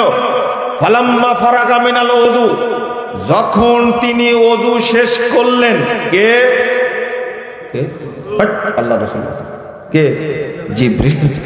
যখন জিবরিল ওযু শেষ করলেন, আখাযা গুরফাতাম মিনাল মা, এক চুল্লু পানি নিলেন। ফানাদাহা ইলা ফারজিহি, তিনি পানি ছিটায় দিলেন লজ্জা স্থান বরাবর। যে আল্লাহ আপনাকে সৃষ্টি করেছেন, ওই আল্লাহ জানেন আমার সৃষ্টি আদম সন্তান পেশাব থেকে বাঁচতে পারবে না, এক ফোঁটা লাগতেই পারে। জিবরিল আমিনকে পাঠায় আল্লাহ নবীকে ওযু শিক্ষা দিচ্ছেন, ওযুর পরে পানি ছিটা দিতে হবে, এটাই সুন্নাহ। কেন? এই দায়িত্ব কে নিয়ে নিছেন? আল্লাহ। আপনি খুব কসরত করলেন, সব কর্মসূচি শেষ, পানি দিলেন না, আপনি ওযুই হলেন, আপনি পবিত্রই হলেন না। সেফটি কে নিয়েছেন? দায়িত্ব কে নিয়েছেন? আল্লাহ। আপনি এটাকে ইগনোর করলেন কেন? বাদ দিলেন কেন? এইভাবে বলাটাই মুজাফফরের অপরাধ, তাই না? জ্বলে পুড়ে ছাই হয়ে যাচ্ছে, লোড নিতেই পারছে না। কি করব বলেন তো দেখি। অতএব আপনাদের বলবো, নিজে নিজে কোরআন বুঝতে গেলে ভুল করবেন। কথা বোঝা গেছে? নিজে নিজে হাদিস বুঝতে গেলে কি করবেন? ভুল করবেন। এরপরও জাল হাদিস তো আছেই, তাই না? এরপর কি আছে? জাল হাদিস আছে। জাল হাদিস দলিল মেরে দিচ্ছে, কত দলিল দিচ্ছে। বলছে যে যে ব্যক্তি স্ত্রীর নিচের ঠোঁটে চুমু দিবে ওই ব্যক্তি একটা কবুল উমরা নাকি করবে। বলেন, কিছু বলেন আপনারা? অপেক্ষায় আছেন এত সুন্দর ফজিলত, সুবহানাল্লাহ বলবো কিনা। কত বড় ব্যাকুব বক্তা বলেন তো দেখি। বলছে স্ত্রী যদি একটা দাঁত দেখতে পায়, স্বামীকে আনন্দিত যে একটা কবুল হজ্জের নাকি হবে। স্ত্রী হেসে ফেলেছে, স্বামীকে আনন্দিত যায়, আর স্ত্রীর মাত্র একটা দাঁত দেখা গেছে, মানে দাঁত একটা পড়ে গেছে নাকি। হাসলে দাঁত কি একটা দেখা যাওয়ার সম্ভাবনা আছে? হ্যাঁ, এটা যে মিথ্যা কথা, তাই না? এটা যে মিথ্যা কথা এমনি বুঝে যাচ্ছে, তাই না?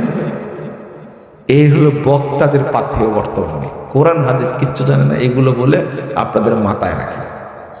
আর আপনারা পাইছেন এই সমস্ত বক্তা, টাকা দিয়ে কিনে নিয়ে আসেন, তাই না? আগে আপনার বিচার হবে। আপনাকে তো ভণ্ড চিনে না, চিনে আপনাকে? আপনি ওর নাম্বার নিয়ে ওর সাথে যোগাযোগ করে ৮০,০০০ টাকা চুক্তি, ৫০,০০০ টাকা অগ্রিম দিয়ে আসছেন, আর আসার পরে মঞ্চে উঠার আগে আরো ৩০,০০০ নিবে। দোষ কি ওর না আপনার? হ্যাঁ, কিচ্ছু জানে না, কালেকশন করবে। ওই মাদ্রাসাতে কোনো ভালো আলেম তৈরি হবে না, পয়দাই হবে না। মনে রাখবেন, এই সমস্ত ভণ্ড বক্তের আদায় করা টাকা দিয়ে কোনো ছাত্র তৈরি হবে না, মনে রাখবেন। আল্লাহর উপর তাওয়াক্কুল করেন, একটা তৈরি করেন, একটা তৈরি করলে বাংলাদেশকে সংস্কার করে দেবেন ইনশাআল্লাহ। এই আশা রাখেন। এই মাদ্রাসা আরাবিয়া আপনারা তৈরি করেছেন, আমি দোয়া করি আল্লাহ যেন কবুল করেন, আমিন। বিজ্ঞ আলেম দরকার, আলেম তৈরি করবে। আলেম নাই, বক্তা বেশি, কি নাই? আলেম নাই। আল্লাহ যেন আমাদের বোঝার তৌফিক দান করেন। কত ব্যাখ্যা দিচ্ছে। কাদিয়ানীরা কেন কাফের বলেন তো দেখি। কাদিয়ানীরা শুধু বলেছে, অনেক বেজে গেছে, তাই না? কাদিয়ানীরা শুধু বলেছেন মোহাম্মদ নবী, কিন্তু শেষ নবী না। এই জন্য কি তারা কাফের? বলেন নাউযুবিল্লাহ, আস্তাগফিরুল্লাহ। আল্লাহ নবীকে শেষ নবী না, তিনি শেষ নবী। তারা অস্বীকার করে শেষ নবী না, তবে নবী স্বীকার করে, তাই কাফের। আর আমরা কোরআনের আয়াতের কত কি অস্বীকার করি, তাই না? ঘুরাইয়া ইচ্ছা করে কি করি? ব্যাখ্যা দিয়ে দিই, ব্যাখ্যা দিয়ে দিই। আপনাদের এখানে ব্যাখ্যা অনেক আছে, কথা বুঝতে পারলেন? মনে হয় প্রশ্নের মধ্যে পাওয়া যাবে, উত্তরটা দিতে থাকে তাহলে বুঝবেন।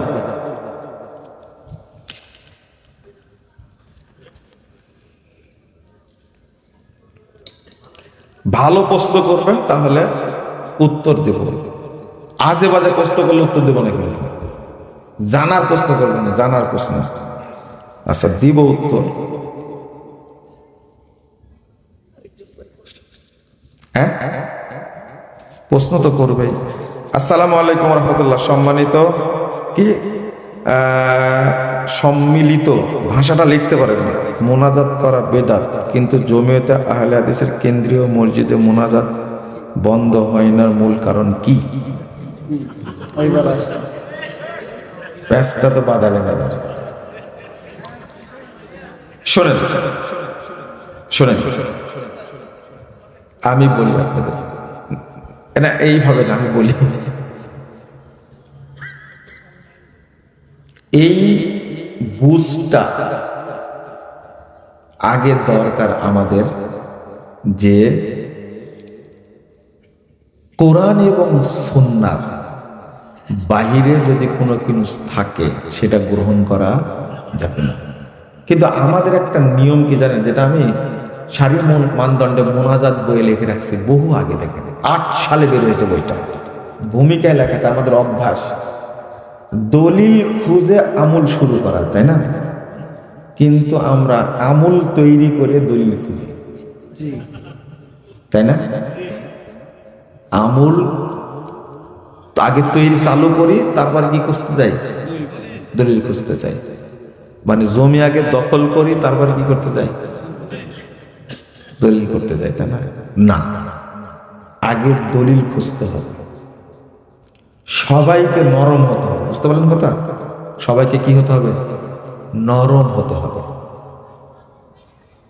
আমিও আমার সমাজ থেকে বিতাড়িত ছিলাম, জানেন? প্রায় 17 বছর বোঝাতে পারিনি। কত বছর?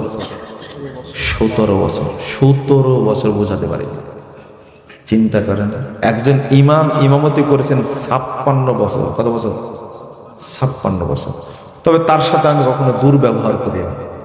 কিন্তু যাবেন, আপনারা যাবেন, আমার এলাকায় একটা মাদ্রাসা হয়েছে দারুল হুদা ইসলামিক কমপ্লেক্স, আপনারা জানেন।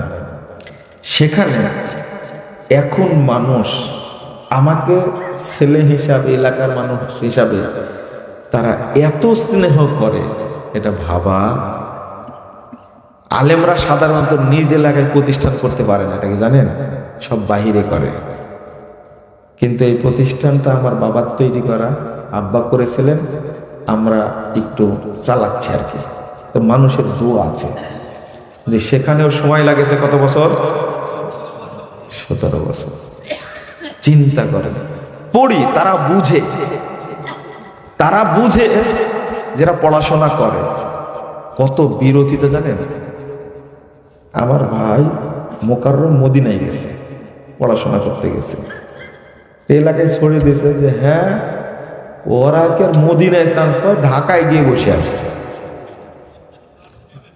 আপনি কি বুঝছেন বিরোধিতা কাকে বলে? 2 নম্বর, আমি যে পিস টিভিতে আলোচনা করতে গেলাম না 11 সালে, তো বলছে না না, পিস টিভি দুবাই কোথায়, ও ঢাকাতেই বসে আছে। কি যখন পিস টিভি চালু হয়ে গেল, ওই লোকটাকে ধরে নিয়ে এসে টিভির সামনে বলেছে যে দেখেন তো এটা কে, চিনতে পারেন কিনা দেখেন তো। কথা বুঝতে পারছেন? বিরোধিতা যাকে বলে, যারা মনে করে যে মক্কার ইমামের মতো, সৌদি আরবের গ্র্যান্ড মুফতির মতো মুফতি যারা, তারাও কিছু জানে না। এই মোনাজাতের বাহাসে গিয়ে এক জায়গাতে আমি যখন পড়েছি তার সম্পর্কে বলতে গিয়ে, ওই হাদিসটা আইয়ু দুআই আফজাল, হাদিসটা শুনে, কোন দোয়াটা হলো আল্লাহর কাছে সবচেয়ে প্রিয়, আসমা, আল্লাহ বেশি শোনেন। তো উল্লেখ করছে জাওফুল লাইল ওয়া দুবুরু সালাওয়াতিল মাকতুবা, মধ্যরাতের দোয়া আর কি সালাত সময়ের পরের দোয়া। আমি এই হাদিসটা বোঝানোর জন্য কিতাব খুলেছি, ইমাম ইবনে বাজ রাহিমাহুল্লাহ কিতাব শুনে, আল মুরাদু বিদ-দুবুর, সালাতের পর বলতে কি বোঝায়, এটা পড়তে গেছি, পড়ে বুঝালাম। এসপি সাহেব আছেন বসা, তখন পট করে বলছেন এই কানা মানুষ কি বুঝে? বুঝেননি কথা? আপনি কি বুঝলেন ভাষাটা? ইমাম ইবনে বাজ কানা মানুষ না, অন্ধ মানুষ। বলছে কি জানেন, কানা মানুষ কি বুঝে, ওর বই পড়তে হবে। ইমাম ইবনে বাজকে যদি না চিনতে পারে কেউ, তার মতো হতভাগা কেউ নেই। ইবনু তাইমিয়ার কথা যখন বলতে গেছি, তখন বলছো তা হাম বলে মাযহাবের মানুষ, তার কথা শুনবা কেন? বুঝেননি? তো যদি অবস্থা এইরকম হয়, তাহলে তার সমাধান কি? আপনি কি বুঝতে পারছেন? যদি কিতাবপত্র বেশি পড়া হতো, তাহলে আপনাদের মধ্যে এইরকম অবস্থা থাকতো না। আপনারা বলতেন সবকিছু। জমিয়তের কেন্দ্রীয় প্রতিষ্ঠান যাত্রাবাড়ি, সেখানে তো মোনাজাত নাই। আপনারা নরম হন, আমার বাপও তো একসময় মোনাজাত করেছে, অনেকেই করেছে, বুঝছে দলিল নাই, কি করে দিছে, ছেড়ে দিয়েছে। একজন হাজী সাহেব বলছেন, জিজ্ঞেস করেছে, আচ্ছা আপনি তো মদিনায় গেছিলেন, হজ করে আসলে মক্কা গেছিলেন, ওখানে কি ইমাম সাহেব মোনাজাত করে? তা হাজী সাহেব বলছে, ওরা খুব ব্যস্ত, মোনাজাতের সময় নাই ওদের। আপনি উত্তরটা পেয়েছেন কি? উত্তর এইভাবে দিলে কি সমাধান হবে? আমি এই জন্য এইগুলো নিয়ে খুব কম কথা বলি, মূলনীতিটা বলি। কি বলি? মূলনীতিটা। আসসালামু আলাইকুম রহমতুল্লাহ, আসসালামু আলাইকুম রহমতুল্লাহ। মাথায় হাত দিয়ে পড়ছে কি, ইয়া কাবিয়্যু ইয়া কাবিয়্যু মাতিন। সালাত কি? আল্লাহুম্মা আনতাস সালাম ওয়া মিনকাস সালাম ওয়া আহইনা বিস সালাম ওয়াদখিলনা দারাকা দারাস সালাম আস্তাগফিরুল্লাহ রাব্বি মিন কুল্লি যামবি ওয়া আতুবু ইলাই।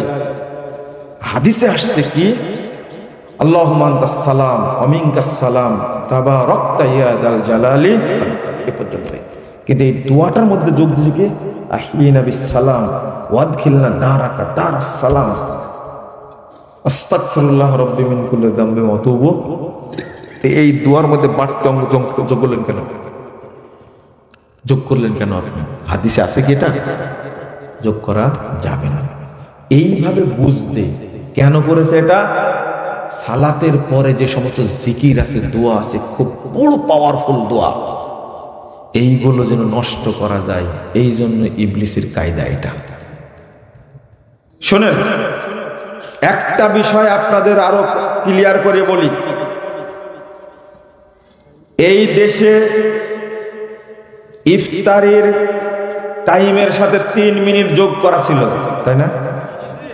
দীর্ঘ 54 বছর যাবত এটা চলেছে। এর মধ্যে কত মসজিদ ভাঙছে, ইমাম গ্রেফতার হয়েছে, হয়নি? এরা রোজা নষ্ট করে দেয়। 54 বছর পরে কি বুঝে আসছে না? আহলে হাদিসরা চেঞ্জ হয়েছে না তারা চেঞ্জ হয়ে গেছে? বলেন আলহামদুলিল্লাহ। গত রমজান থেকে আমি দেখছি, ঢাকাতে কয়েকদিন থেকে দেখছি, ঠিক আহলে হাদিস মসজিদে যে টাইমে আজান দেয় ওই টাইমে তারাও আজান দিচ্ছে, আগে দিত না। বলেন আলহামদুলিল্লাহ। তারাবির সালাত পড়া হতো প্রায় 1100-1200 বছর যাবত মক্কা মদিনায়। কয় রাকাত? 20 রাকাত। এখন কয় রাকাত? এখন চলছে। আমরা চেঞ্জ করেছি, আমরা কয় রাকাত পড়ি? এখন আর বলতে পারে না মক্কায় চলে 20 রাকাত, আমরা পড়লে সমস্যা কি? এখন আর বলতে পারে না। আবারও যদি মক্কায় চালু হয় 20 রাকাত, আমরা কি পড়বো নাকি? এই নাম আহলে হাদিস। কথা বুঝেননি? কোনদিন 20 রাকাতকে জায়েজ বলেছি আমরা? বলিনি। যত বছর চালু হচ্ছে চলতে থাকো। আহলে হাদিসরা কোনদিন 20 রাকাত পড়েছে? পড়েনি। চেঞ্জ করলো কারা? আমরা না তারা? তারা। বলেন আলহামদুলিল্লাহ। এই কাবা ঘরটাতে 4 মুসাল্লা ছিল প্রায় 650 বছর। কত বছর?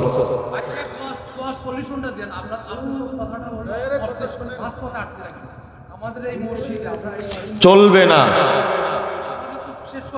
আমি বলছি যে আমাদের এই মসজিদে, আমাদের এই মহল্লায় 80% লোক হচ্ছে হানাফি মাযহাব, 20% হচ্ছে আহলে হাদিস। আমরা যখন এই মসজিদে নামাজ পড়ি স্বাভাবিক সংখ্যা বেশি হয়। এখন মনে করেন যে অন্য অন্য সালাতে হচ্ছে মুনাজাত হয় না, শুক্রবারে মুনাজাত হয়। এখন আমরা যেটা বিভেদনদের মধ্যে করি, এটা হচ্ছে অন্য সালাতে মুনাজাত হয় না, শুক্রবারে মুনাজাত হয়। আসলে আমরা কোন দিকে যাবো? আমরা সঠিক জিনিসটা শুনতে যাচ্ছি।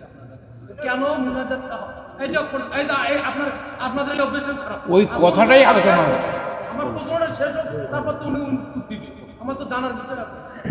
আপনি আমাদেরকে একটু স্পষ্টভাবে বলে দেন যে আমরা যে দ্বিধাদ্বন্দ্বের মধ্যে থাকি। আচ্ছা, আপনার কি এত কথা বলা লাগবে? না না, আমরা কি বুঝতে পারছি না? আর আমার আলোচনা কি বুঝছেন না আপনি? আমি বুঝিনি, আমাকে বুঝে দিতে হবে। কারণ এটা ফরজ সালাতের পর না, এত ব্যাখ্যা না। এই প্রশ্ন শুধু আপনার জন্য না, আমি কোনো মসজিদের জন্য বলিনি। এই আমলটার জন্য বলছি, ফরজ সালাতের পরে, জুমার পরে, জানাজার পরে, জালসার পরে, মাটি দেওয়ার পরে প্রচলিত যে মোনাজাত আছে, এই মোনাজাত কোরআন হাদিসে না, এটা চলবে না। না, আপনি ঠিক বললেন কেন? কথা বুঝেন? প্রশ্ন করেছেন আমাকে, এক বাক্যে উত্তর আমি দেই না। আমি যে যতই ভালো করে বুঝাই, আল্লাহ আপনাকে বুঝ না দিলে আমার সাধ্য নেই। আমি চেয়েছি, কথা বোঝা গেছে? এই জন্য চেষ্টা করে আপনাদের বুঝানোর। কেন বলছি আমি জানি না। বগুড়া, গাইবান্ধা কিছু এলাকা আছে, তারা খুবই কঠোর, মরণপণ কঠোর থাকে। আমি এই জন্য একটু বুঝাই দিচ্ছি। আপনার তো জানা কথা যে আমি কেন কথাগুলো বলছি। যদি একটু দয়া, নাহলে এত কথা বলি না তো, কোনো বক্তব্য এত কথা বলি না এই বিষয়টা নিয়ে। বলেছি আপনারা নরম হন, বলিনি? বলেছি, বারবার বলছি আপনারা নরম হন, জিদ করার দরকার নাই।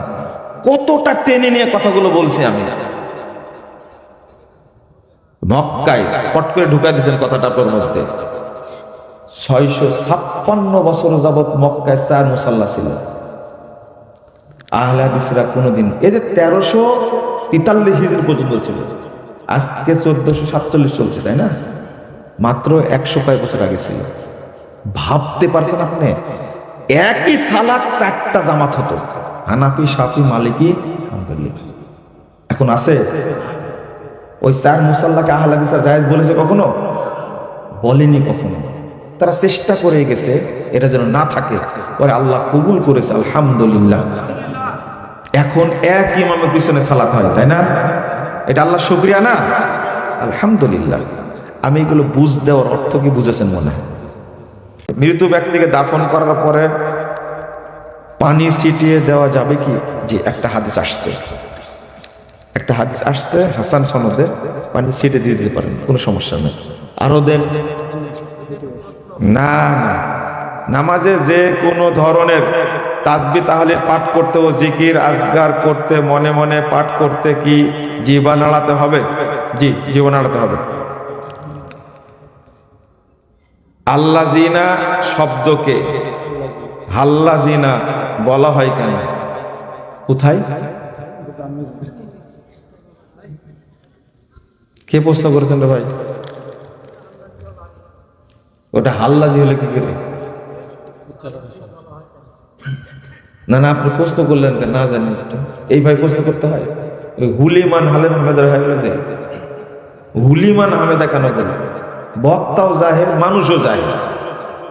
হাল্লাজি উচ্চারণ আছে কোথাও? আস্তাগফিরুল্লাহ, তারপরে আল্লাজি, এবার উচ্চারণ করলেন কেন? নাম রাখছে কি মনিরুল।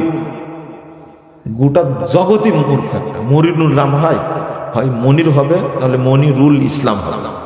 কথা কি বুঝলেন?